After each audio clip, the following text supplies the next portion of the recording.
This is four disturbing true high school horror stories. Hope you guys enjoy, and happy Halloween. Number 1. I was a new student at Southern Lehigh High School in Pennsylvania. Going into my junior year of high school, not knowing anyone was really rough.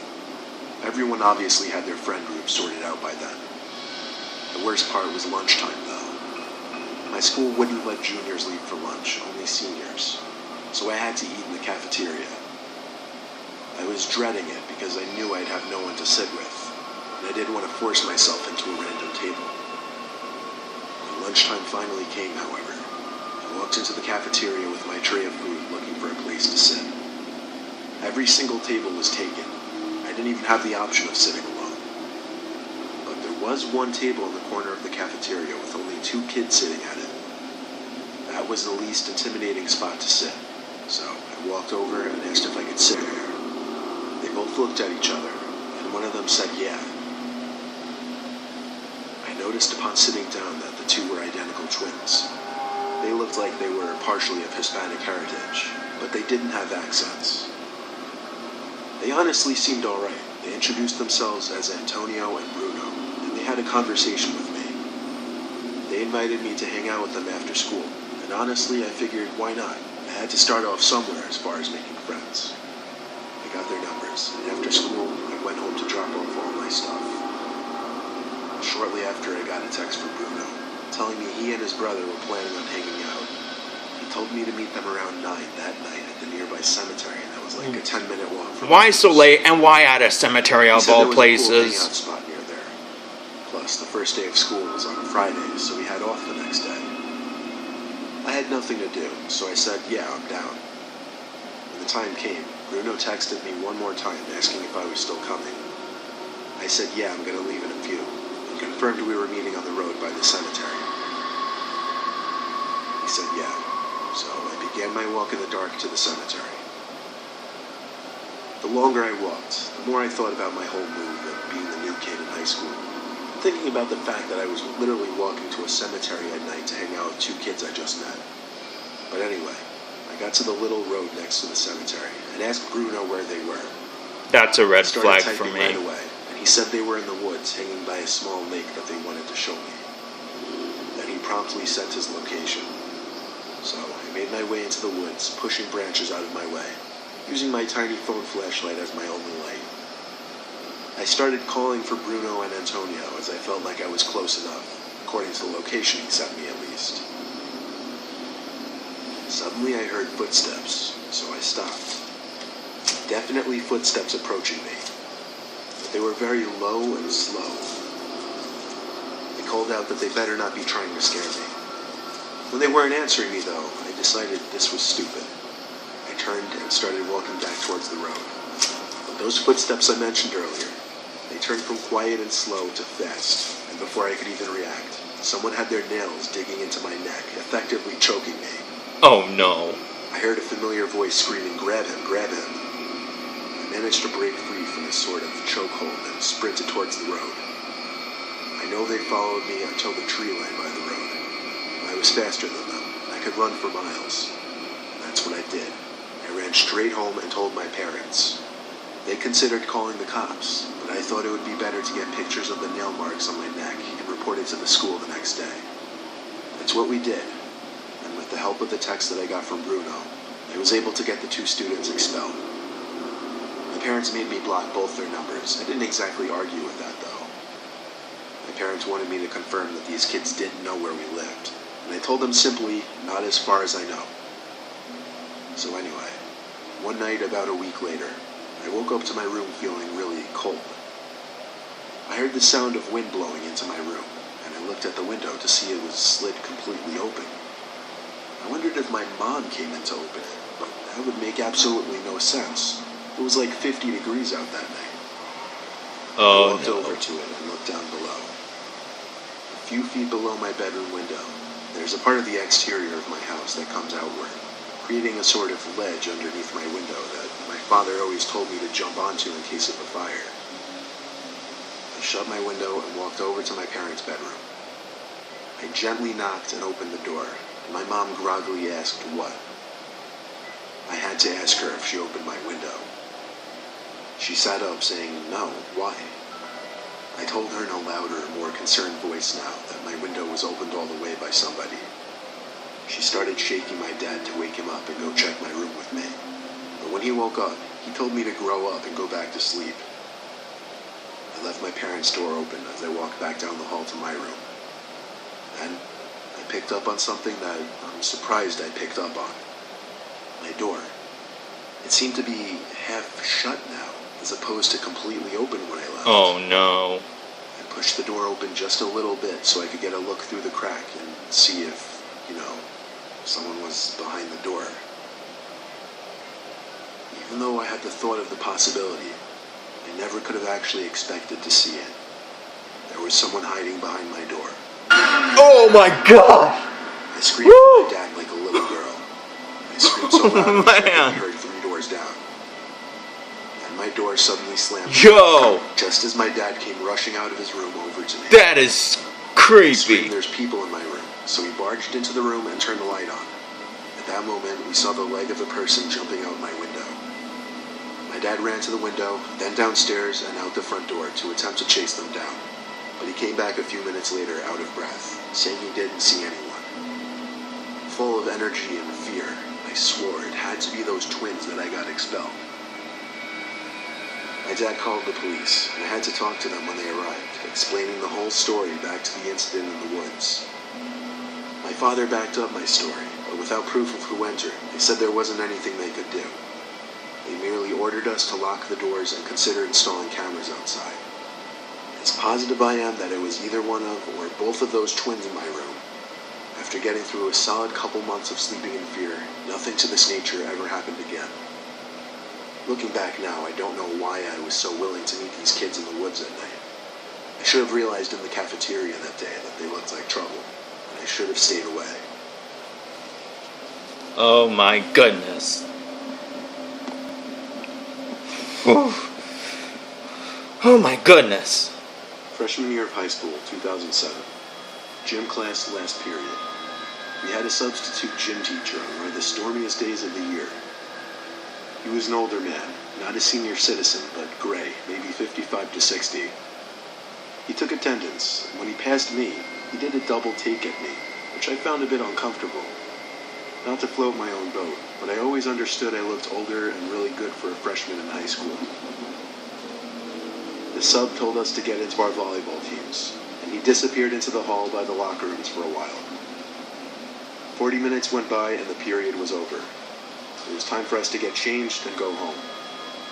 I got into the locker room, but for some reason, my locker wasn't opening. I tried my usual combination over and over and over. It wouldn't click open though. I had to go to the sub and let him know to ask for my combination again. I figured maybe the combo just slipped from my mind for some reason. The sub told me to give him a few minutes and he'd get the list of locker combos. I waited outside the office, and out he finally came with a book in his hands, open to a specific page. He walked into the girls' locker room with me, which I didn't expect him to do. The locker room was basically empty now, with one girl finishing up changing. He walked over to my locker and tried the combination written down on the paper. It didn't work no matter how many times he tried it. Each time he tried it and failed, he would look at me and laugh. I would force myself to laugh along to be polite, but it started getting weird. He put his hand on my shoulder as he said, "We'll figure this out." That's a little bit of a red flag. My shoulder. When it didn't work again, I felt his hand slowly started inching down from my shoulder to my lower back. Oh I no. pushed myself away and grabbed my bag, saying, "It's okay, I'm late for my bus." He tried a combo in the locker one more time, and it opened. He smiled and walked away. I waited till I heard the locker room door shut, and I proceeded to getting changed quickly, and suddenly the room went dark. Oh no. I finished pulling up my pants and shut my locker in the dark. I threw on my backpack and started walking to the back exit of the locker room, which led outside. The creeper. I feared that the sub would be waiting right by the door for me. I got predatory vibes from him. It is When I predatory. got to the end of that specific aisle of lockers I was in the intersection of 2 rows. I'd have to turn down left to get to the exit door, but still. Naturally, I had to look right to make sure that it was clear. There was a little light seeping in from one single rectangular window that sat under the ceiling. It was enough. Enough for me to see him peeking at me from around the wall of lockers. So he came over behind me saying, wait, it's not what it looks like. I ran outside into the rain off the campus of the high school and walked the rest of the way home, giving me time to reflect on what happened. By the time I got home, soaking wet, it came to me that he most likely changed my locker combination somehow as a way of getting alone with me in the locker room. As for what he could have possibly been planning to do when he cut the lights, I never wanted to imagine. Honestly, I was too emotionally scared and quite frankly embarrassed to tell anyone about it. Not even my parents or friends. It was something I just kept to myself all these years, because truthfully, I just don't feel comfortable telling people. Oh my goodness. That's messed up. These advertisements. When I was in high school, I was in the band. At my school, band was basically an easy A. It was either that, orchestra, or chorus, so I went with band. Anyhow, our band teacher, Mr. Nicholson, had the grading system set up so that as long as you attended class and went to your weekly lessons, you got an A. Sadly, towards the end of one quarter, I was missing 2 lessons. Because of that, my grade was a B. I went to him after class to ask if I could make up the lessons, and even though he seemed reluctant, he said he would let me come in during a lunch period and practice in one of the downstairs storage rooms to get credit for a lesson. I was more than happy with that, because realistically, I would probably just play games on my phone anyway, instead of actually practicing. I arrived to the music room during my lunch period the next day. So I took my saxophone and headed down the stairs outside the music room towards the basement area for the music department. It was always kind of creepy down there, because absolutely no one besides the music teachers would go down there usually. The lights were kind of shitty. I'd only been down there a couple times before that day. But anyway, I walked down the hallway, and on either side were a bunch of doors that led into small, maybe 7 by 7 feet rooms. All of these rooms were used for storing things like chairs, music stands, spare instruments, Christmas decorations, and whatever. I stepped into one of the rooms and shut the door. I set up my music on one of the stands in the room, just in case Mr. Nicholson were to come down to check on me. But really, I didn't plan on actually playing. I started playing games on my phone, and then flick. Darkness. Uh-oh. As dark as it could get. Minus my phone screen. I looked over to the light switch to the room just instinctively, flicked it up and down a few times, but that did nothing.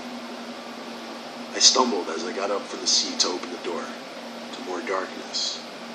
I held my phone out in front of me to light up this little hallway, even if it was just barely. I think I had like an iPhone 3 or something. Those old ones didn't have flashlights.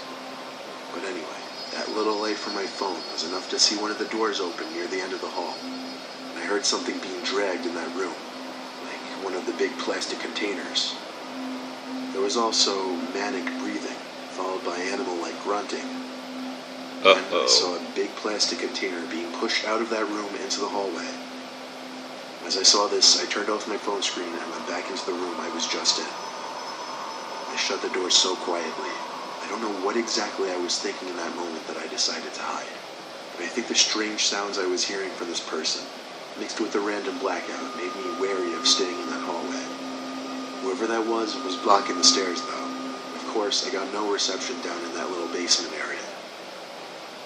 All I felt comfortable doing was sitting in that room and waiting for the lights to hopefully turn back on. But the lights seemed like they were never going to turn back on. So I decided I would try and get back upstairs again. I quietly opened the door with my phone in front of me for light. Then I stepped into the hall. I inched up a little closer to the stairs, and I heard something again. I quickly crept into the next closest room with the door open and shut it. I still didn't know what I was hiding from. Could it have been a staff member or janitor? At that point, the only reason I had of thinking it wasn't was because they only appeared down there after the lights turned off. I stood in that room in complete darkness, only listening and waiting for another sound from outside. But you know how when you're in a room with someone, even if you don't necessarily hear them, You can kind of just sense their presence. Yeah. That's suddenly the feeling I got standing in that pitch black room. I lifted my shaking hand up and pressed the home button on my phone to turn on the screen, just for half a second.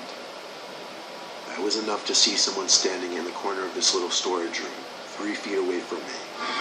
Oh my I goodness. pretended I didn't see anything, but it was too late.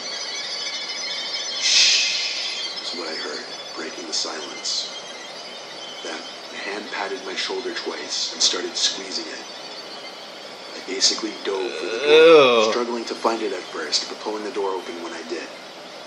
The man in the room with me tried pushing the door shut after I opened it, but I was already out. I ran up the stairs and out the door to the main level of the music hall, where the lights were still on. I ran to Mr. Nicholson to tell him, out of breath. He called security to check the basement section of the music hall, but security came back upstairs and said, besides a bunch of music equipment moved around, there wasn't anyone down there. The rest of the period, Mr. Nicholson canceled his flute lesson, and I sat there in the room with him and 5 flute players, explaining the whole story in detail. Without cameras in the music hall, there was no way of catching whoever went down there and killed the power for the basement. It seemed that he was trying to steal expensive music equipment. That, or God knows what else. The next day, I was called into the dean's office to give my story of what happened, and the rest is history. That is scary. Alright, 4th story, last story. One night, my friends and I hatched a genius plan.